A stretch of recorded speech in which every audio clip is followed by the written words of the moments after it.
شروع کوم په نام د خدای چې ډېر بخښونکی او مهربان ده.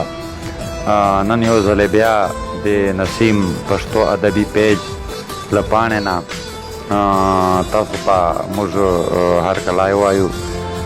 نن موږ د تاسو ملاقات یو داسې شخصیت سره کوو چې اوس چې مونږ د مخکې د پاکستان آرمي نه د لیفټننټ په عهدې باندې خپله وظیفه تر سره رسولې ده. د پښتو یو نامور لیکوال ده، ښکلی لیکوال ده. روانو څو ورځو چې د ده کتاب سپوږمۍ د غره په سر روانه ده. نو راځو چې رحمان مروت صاحب طرف ته لاړ شو او رحمان مروت صاحب نه شی وارو. رحمان مروت صاحب: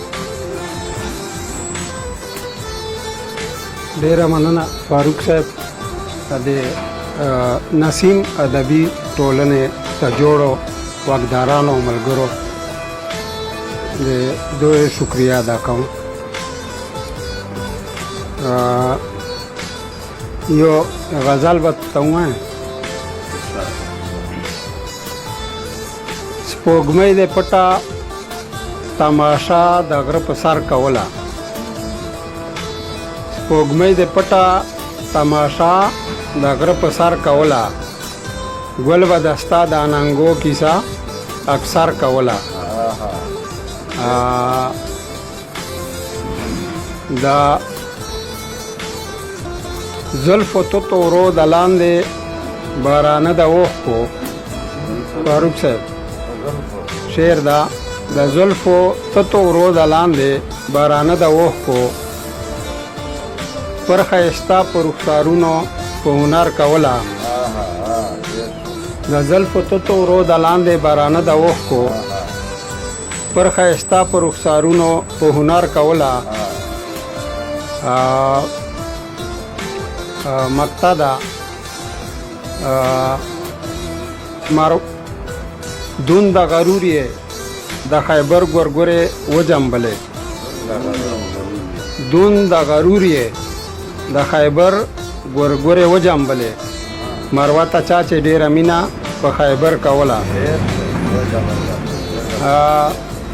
یو غزل به بل ته ووایم: را چې شي پښتو وکړي دا به جانان ونه کړي، را چې شي پښتو وکړي دا به جانان ونه کړي، خوی دا پښتنو وکړي دا به جانان ونه کړي.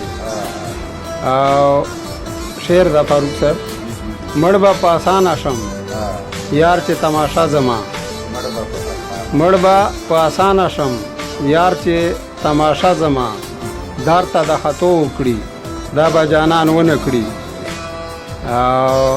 شعر د همدرد صاحب: جام چې راته ونیسي دومره نصیب نه لرو، جام چې راته ونیسي دومره نصیب نه لرو، تش چې صد د سپو وکړي دا به جانان ونه کړي. مونږ کړو ورته ځان لوګی خدای زده چې خاطر داسې، مونږ کړو ورته ځان لوګی خدای زده چې خاطر داسې، څوک د میلمنو وکړي دا به جانان ونه کړي.